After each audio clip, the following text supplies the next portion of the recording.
My billionaire husband announced that we were in an open marriage at his parents' dinner table before he ever said a word to me in private. He did it between bites of salmon and sips of wine, like he was talking about the weather instead of detonating our marriage. If your spouse dropped a bomb like that in front of their family, what would you have done? Because I'll tell you exactly what I did, and then I'll tell you how I made sure he regretted every second of it. That night, the Bennett's dining room looked like something out of a magazine-spread crystal chandelier, throwing soft light over a long, polished table. White china silver cutlery. Candles burning low in heavy holders. I was in my emerald green dress, the one Cameron always said made my brown skin glow, cutting into herb-crusted salmon, while his mother Andrea went on about her charity gala, which donors had confirmed which tech billionaire she wanted at the front table. On the outside, it looked like a normal Thursday family dinner in a rich neighborhood. On the inside, I thought I was just a tired but content wife, 3 years into a marriage that in my head still felt solid. Quick rewind. So you understand why that moment hit like it did. I met Cameron at an architecture conference I was on stage presenting this sustainable housing project. I had poured my soul into talking about solar panels and community courtyards and materials regular families could actually afford. He was in the front row, handsome in a dark suit, actually listening, asking smart questions afterward that weren't just, "So where are you staying tonight?" He told me he ran a real estate development company, said he loved my ideas, and 6 months later, on a beach in the Maldives, with a photographer hiding in the rocks, he got down on one knee and asked me to marry him. At the time, it felt like a fairy tale. You know what I mean? Talented architect girl meets successful, attentive, rich guy who seems to take her work seriously. It was easy to say yes. Fast forward 3 years. I'm working crazy hours on the Riverside project, his company's big sustainable development, designing our dream home, planning our upcoming anniversary trip. My head, absolutely no clue that he's about to turn my life inside out over pot roast. So we're at dinner, everyone talking, glasses clinking. And then I hear this soft little click of glass on crystal Cameron setting down his wine. The sound cut through all the small talk, and somehow the whole table just went quiet. I looked up at him with this automatic little smile, thinking maybe he was going to surprise me with a trip of toast, something sweet. Instead, he cleared his throat, glanced at his parents, then looked at me, and said in the same tone he uses in board meetings, "So, I've been thinking about our marriage. I think we should open things up." I honestly thought I misheard him. Andrea froze with her fork halfway to her mouth. Richard stared at his plate. My own hand went slack, and my fork slipped, clattering against my china so loudly it made Andrea gasp. Cameron didn't even flinch. He just kept going. "You know," he said, swirling his wine a little, "see other people in open marriage arrangement. It's very modern. Lots of successful couples do it. We can keep our lifestyle and our social standing, but have the freedom to explore other connections." Then he dropped the part that really twisted the knife. "I've actually already met someone," he added, like it was the most natural thing in the world. "Her name is Simone. She's in marketing, brilliant woman. I think you'd like her, Naomi." He smiled at me when he said that, smiled. If it were you sitting there with his parents watching, hearing that your spouse has already met their other connection, would you have stayed calm? Or would you have turned that table over? Because for a few seconds my brain just white noised. My heart was pounding so hard I could feel it in my ears. But my voice, when it came out, was steady. "When did you meet her?" I asked. "About a year ago," he said casually, taking another sip of wine. "She's been very patient about our situation, but I think it's time to be honest about what I want." A year. 12 months of lies. While I was drawing up elevations for our dream kitchen, choosing tile for a bathroom, We were never going to share defending him to friends who were side-eyeing some of his behavior. I looked at Andrea, and she wouldn't meet my eyes. Richard's jaw was tight, his gaze locked on the tablecloth. That was the moment I realized they knew. Maybe not everything, but enough. So I took a slow breath and heard myself say clearer this time. Let me see if I understand. You've been having an affair for a year. You've decided without me that we're in an open marriage now, and you chose to announce this at your parents' dinner table instead of talking to your wife in private. Cameron frowned a little, like I was being ungrateful. Well, I thought having family present would make it more civil, he said. That way we can all discuss it rationally. Over dinner. While he introduces the woman he's been sleeping with as someone he thinks I'd like. Something in me just shifted. The part of me that wanted to cry packed up and left the room. The part of me that designed structures that don't collapse under pressure stepped in. I folded my napkin, set it very gently next to my plate, pushed my chair back, and stood up. Everyone watched me like I was a bomb about to go off. Tears screaming a dramatic exit. That's what they expected. I gave them none of that. You're right, Cameron, I said, and my voice sounded almost calm. This is about honesty. So here's mine. If we're in an open marriage, then I'm not married at all. I'm single. Completely, totally single. He actually lurched to his feet. Naomi, wait, that's not what I meant. But it is what you said, I cut in. Open marriage means we're both free to see other people. I don't want an open marriage. I wanted a real one, a faithful one. Since you've decided we don't have that, we don't have anything. I'm done. Andrea snapped, Naomi, sit down, we can talk about this like adults. I turned to her and said, I am talking like an adult. Andrea, your son made a unilateral decision about our marriage and announced it in front of an audience. I'm just accepting the reality he created. I'm single. The marriage is over. And then I picked up a purse, walked out of that perfect dining room, heels echoing on marble, and left the Bennett mansion without looking back. I held it together through the driveway, through starting my car, through the first couple of turns. But 3 blocks away at some nameless intersection under a flickering streetlight, it crashed over me. The humiliation, the betrayal, the realization that my life had been rearranged without my consent. I pulled over, dropped my head against the steering wheel, and just tried to breathe. My phone would not stop buzzing. Call after call, message after message. I was sure it was Cameron ready to explain how I was overreacting and not being open-minded. When I finally forced myself to look at the screen, wiping tears with the back of my hand, I realized something. The messages weren't from him. They were from Julian. Now, up to that point, Julian was Cameron's best friend from college, in my head. Investment banking guy, quiet, polite, always present, at dinners and events, always nice to me, but in that reserved, slightly distant way. We'd never hung out alone. He was part of Cameron's world, his inner circle, not mine. His first text said, Naomi, I'm so sorry. I should have told you sooner.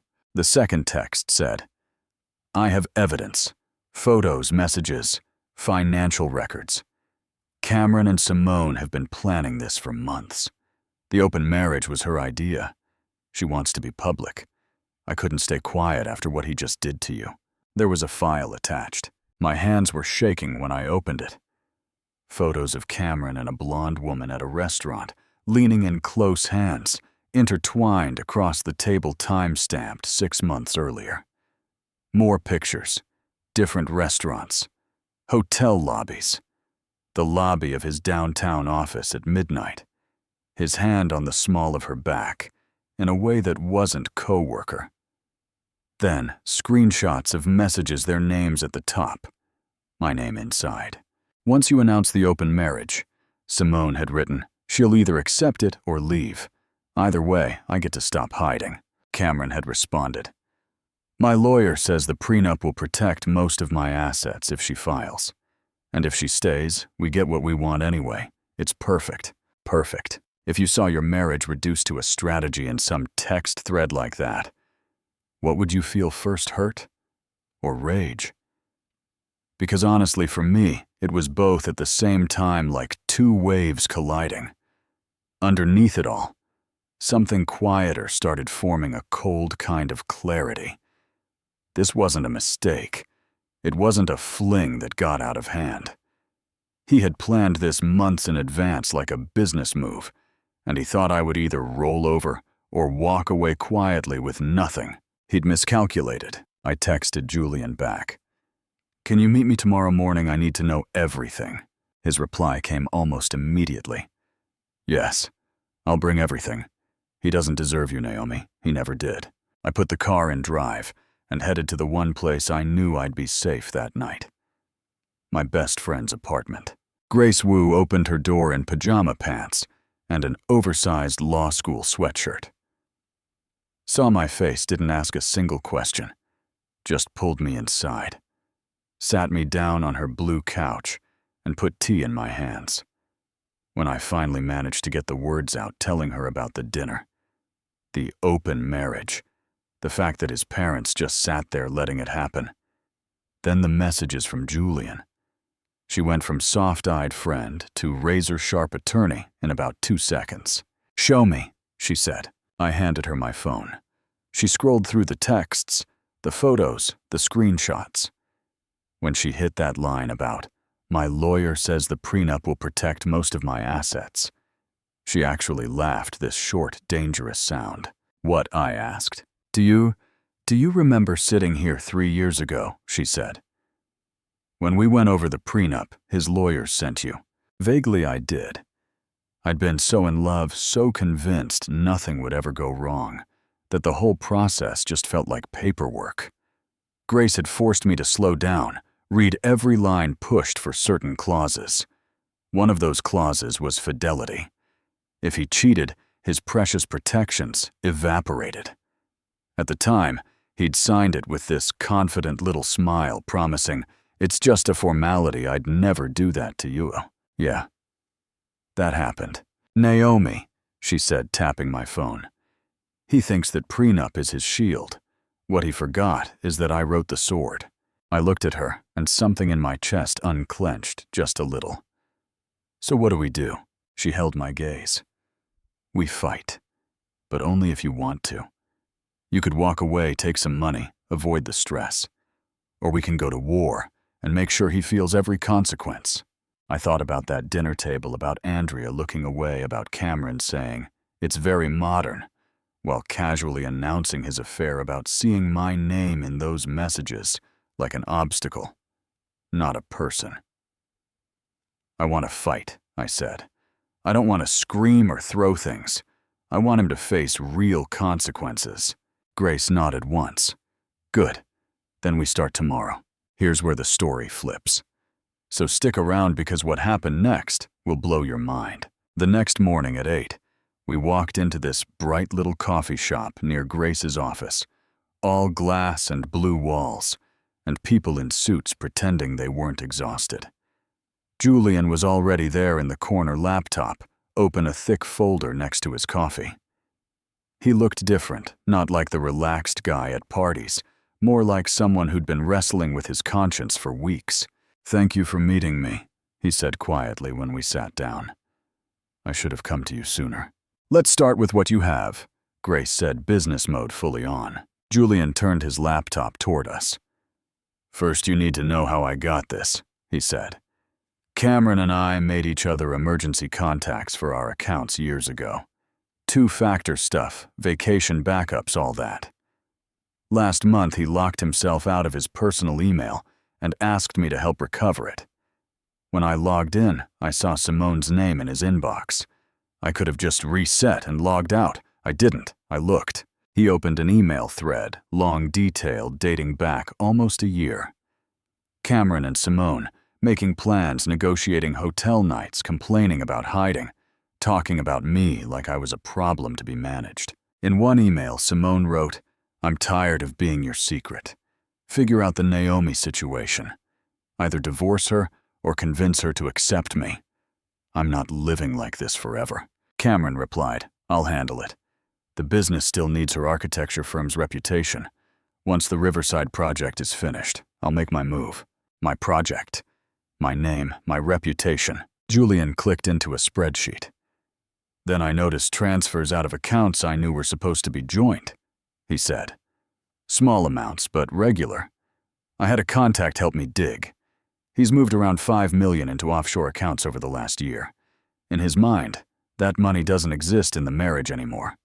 In reality, it absolutely does." Grace leaned in. "Can your contact testify to this? Can you provide copies of all of this material?" Julian nodded. "Yes, and I will. I thought Cameron might come to his senses, but after what he did to you last night, I'm done giving him that benefit of the doubt." I just sat there listening, feeling waves of anger and disbelief and this strange kind of gratitude. "Why are you doing this, Julian?" I asked at one point. "You've known him longer than you've known me." He held my gaze. "Because friendship doesn't mean covering up crimes," he said. "And what he's doing to you is a crime. Legally and morally, you don't deserve that." For 3 hours we went through emails, bank records, text screenshots, hotel receipts. We saw Simone pushing for an open marriage so she could be public without being labeled the other woman. Saw Cameron strategizing about timing, about how to announce it, about how to minimize the PR hit if I divorced him. We saw references to me as valuable to the business, not as a wife or partner. By the time we left that coffee shop, Grace had copies of everything Julian had promised full cooperation, and I had shifted from wounded wife to something closer to a general preparing for battle. That afternoon I checked into a hotel under my own name. Grace filed for divorce based on adultery and fraud, and sent a polite but firm letter to Cameron's lawyers, informing them that all communication would now go through her. When Cameron called, texted, tried to guilt me into coming home so we can talk like adults, I ignored him. The only adult conversation left was happening in court filings. We went back to the house once so I could get my essentials, and that's when we found the next layer. Cameron was waiting in the living room when we walked in, drink in hand, tie loosened, trying for concerned husband. "Naomi, thank God. Can we talk about last night?" he started. "I think you misunderstood what I was trying to say." "I understood perfectly," I said, walking right past him. "This is my attorney, Grace Wu. Any communication goes through her." Grace stepped into his line of sight. "Mr. Bennett, my client is here to collect personal belongings only. Please give her space. Any legal matters will be addressed through counsel." His face went pale, then red. "A lawyer isn't that extreme. We're both adults." "There's nothing to negotiate," I called over my shoulder. "You made your position clear over dinner." Upstairs, I started packing essentials into a suitcase. Clothes, personal documents, my laptop, my design portfolio, my awards, my mom's photo. Grace walked into the bedroom and said quietly, "Is there a safe anywhere in the house? Any place he keeps important documents?" "His office," I said. "He has a safe behind some awful modern painting. I know the combo he gave it to me when we moved in." We went to his office, this big room with built-in shelves and perfectly arranged books desk, overlooking the backyard, everything lined up like a catalog. I swung the painting aside, keyed in the code, and the safe clicked open. Marriage certificate, house deed, insurance documents, and then a slim folder I didn't recognize. Grace opened it, and her eyebrows shot up. "Well, hello," she said. Inside was a consulting contract between his company and one Simone Price. 10 hours a month, brand strategy, full executive salary. Another stack of documents showed the purchase of a downtown apartment through an LLC. Cameron controlled the same address, where I'd noticed his car parked when he said he was stuck late at the office. "This is how he's been funneling marital money to her," Grace said, taking photos of every page with her phone. "Fake contracts, luxury housing, all out of shared resources. This is not just cheating, Naomi. This is financial abuse. Judges do not like this." We put everything back exactly where we found it. On his desk, his laptop was still on. I remembered Julian's earlier text. "Check his laptop if you can. Folder Finance 2024. Password is his mom's maiden name." We opened it, typed in the password, and there it was. A whole digital archive of hidden accounts. Shell companies' transfers to the Caymans.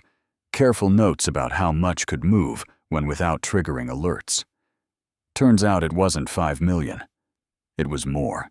"Naomi," Grace said quietly, "this is grand theft from your own marital estate. He didn't just cheat on you. He's been robbing you." We copied everything to a secure drive. We walked out of that house with my suitcase and enough evidence to make his life very, very complicated. His lawyers called within days, all concerned voices and polite phrases.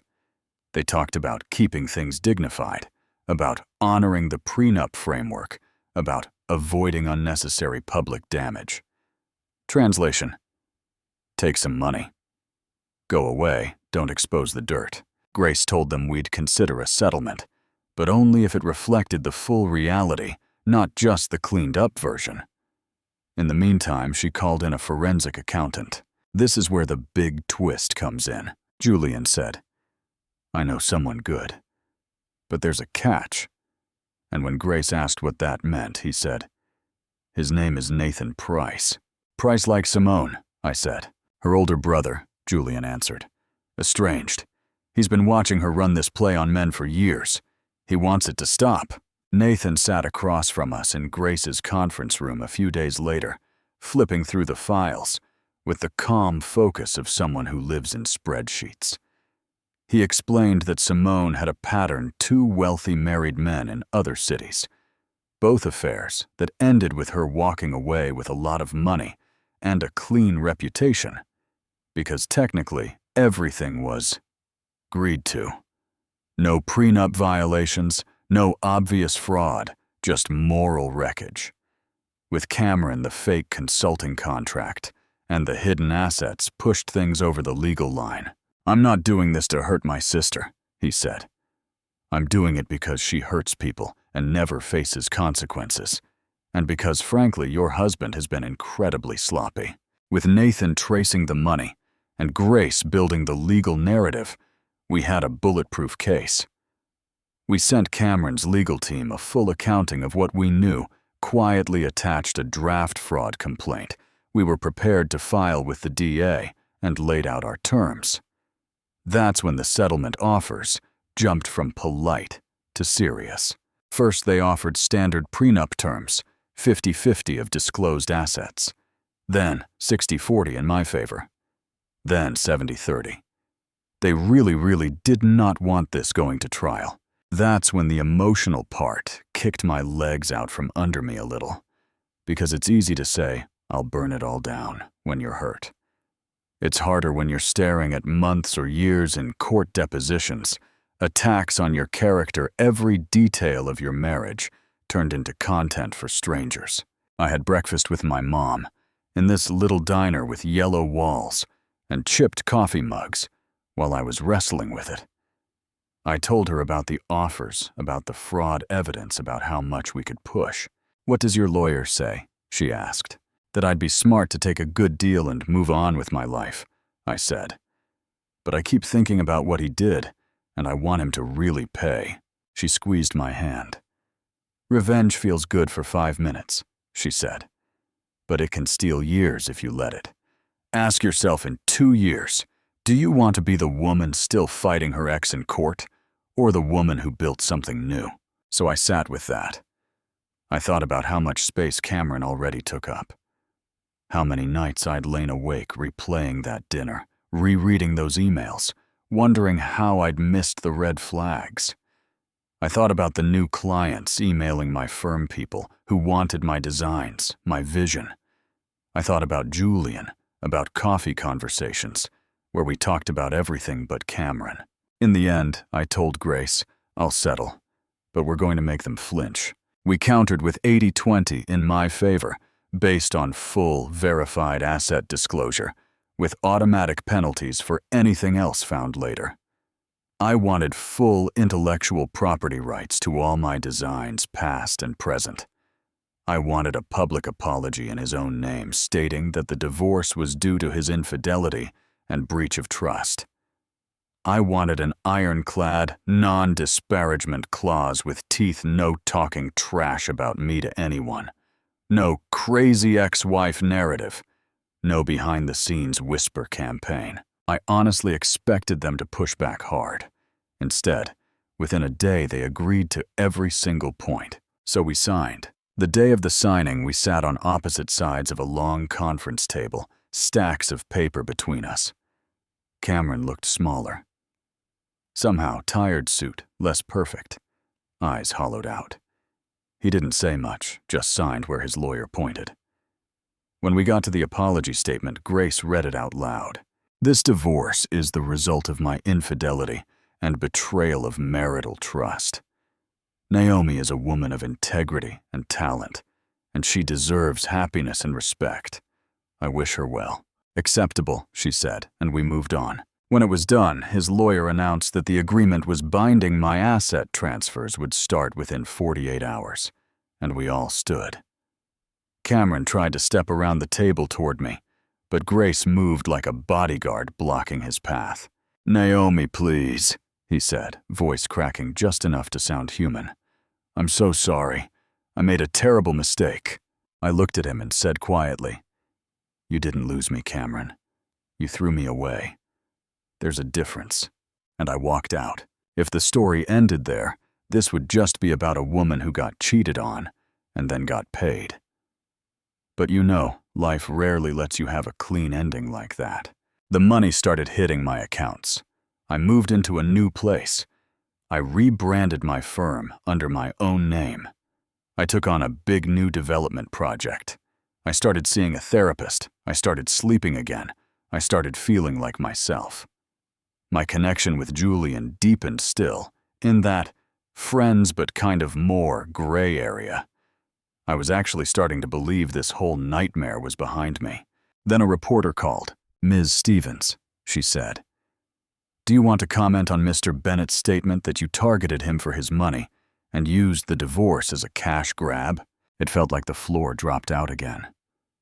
His what?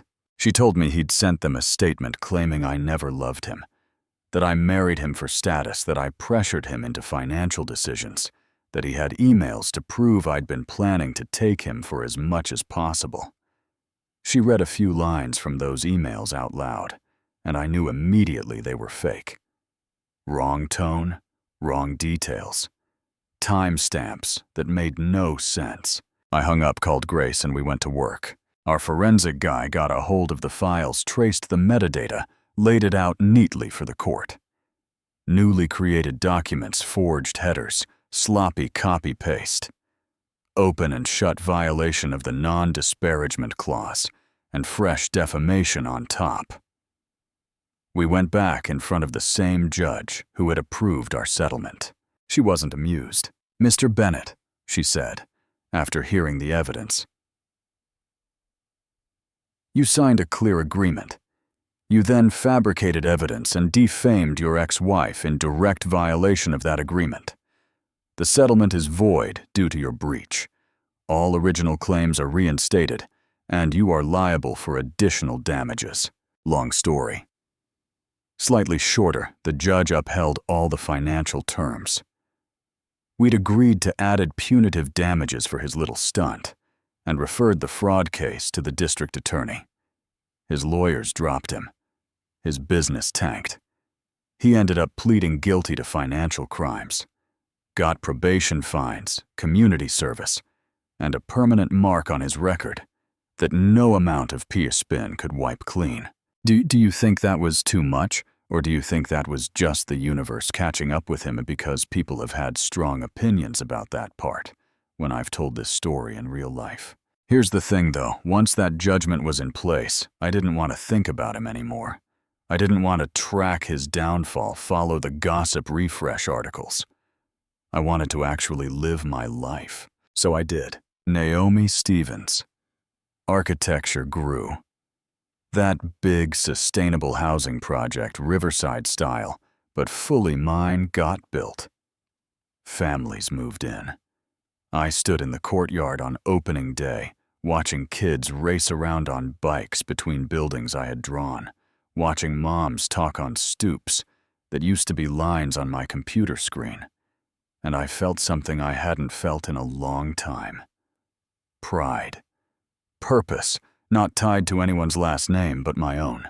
Julian and I moved from friends who talk every day to people who are definitely dating.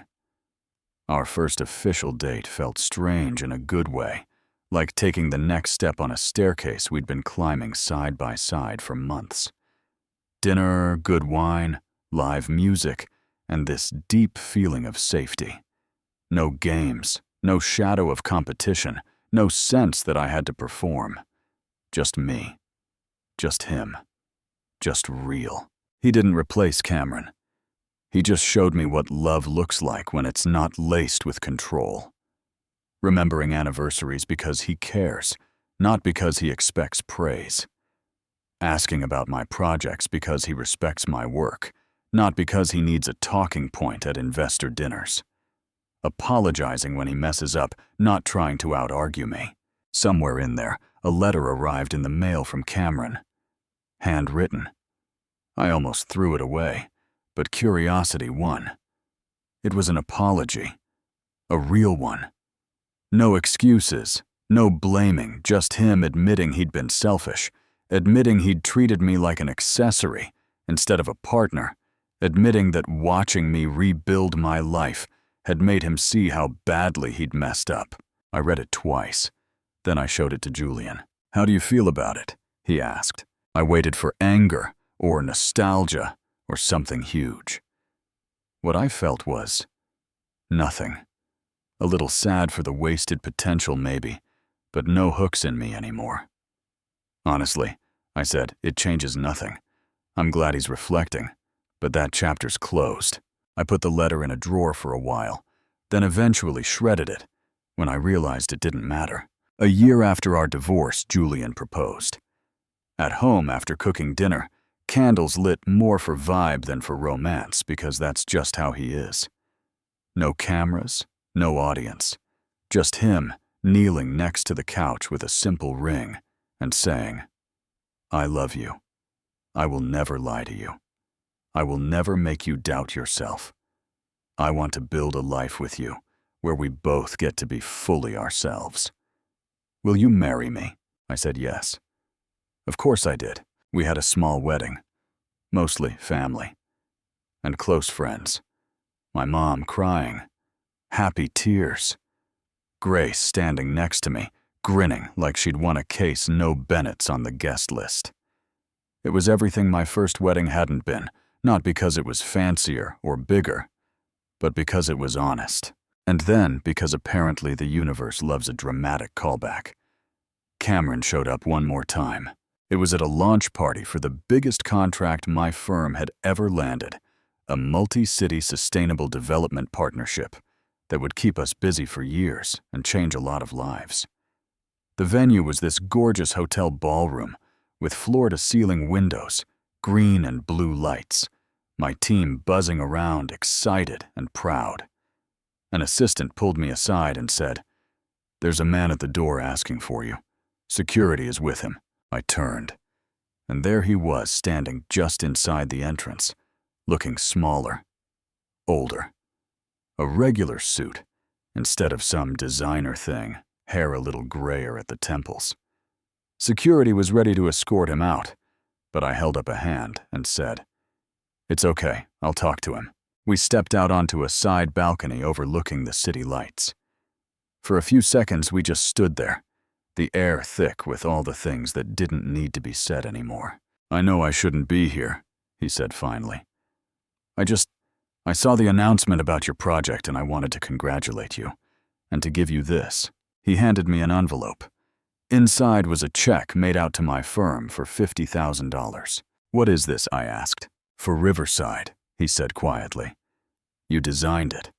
I used your work to build my reputation. I made a lot of money off it before. All of this. The settlement covered what the court said I owed you. This is what my conscience says I owe you. It's not enough, but it's what I can afford." I looked at the check for a long second, then slid it back in the envelope. "I'll donate it to a housing charity," I said. "In your name. Maybe some of the damage can turn into something good." He nodded, eyes glassy. "You look happy," he said. "Really happy." "I am," I answered. "Good. You always deserved that. I just wasn't the man who could give it to you." "No," I said. And there was no heat in it. Just truth. "You weren't." We said goodbye. Not with hugs or promises or "let's stay in touch." Just a simple, clean goodbye between two people who had finally figured out who they were to each other. Which was nothing. Not anymore. As he walked away into the night, I didn't feel triumphant. I didn't feel vindictive. I just felt free. So here's where I turn it over to you. Do you think I was right to go as far as I did, using the legal system? Digging into offshore accounts? Letting his reputation crumble? Or do you think I should have taken an early settlement and walked away without looking back? Do you see Simone as just a villain? Or as someone playing a ruthless game in a world where men like Cameron have always used women? Like disposable accessories? Was Julian crossing a line by choosing my side against his best friend? Or was that exactly what real integrity looks like? And the big one, if you'd been sitting at that dining table hearing your spouse casually announce an open marriage that you never agreed to in front of their parents, what would you have done? Would you have stayed and tried to negotiate? Would you have gone along to keep the lifestyle? Or would you have gotten up like I did and walked out with nothing but your dignity and your car keys? I really want to hear what you think about all of this. Not just about me and Cameron, but about money, power, infidelity, and how much we're supposed to forgive for the sake of keeping the peace. Do you think the way this ended is justice, revenge, or something somewhere in between? If this story made you angry, or weirdly satisfied, or made you question what you would tolerate in your own life, hit like so. More people see it. Subscribe if you want more real stories told straight, and share this video with someone who might need a reminder that you are never just an optional extra in someone else's perfect picture. Drop your thoughts in the comments. Tell me where you agree with me, where you think I went too far, or where you think I didn't go far enough, and if you've ever been blindsided by a partner, or used financially, or had someone try to rewrite the story and make you the villain. I want to hear those stories too, because at the end of the day, this isn't just about a billionaire and an open marriage. It's about deciding that you are the main character in your own life, that your self-respect is worth more than any lifestyle, and that sometimes the most powerful thing you can do is stand up. Push your chair back and walk away from a table that was never set for you in the first place.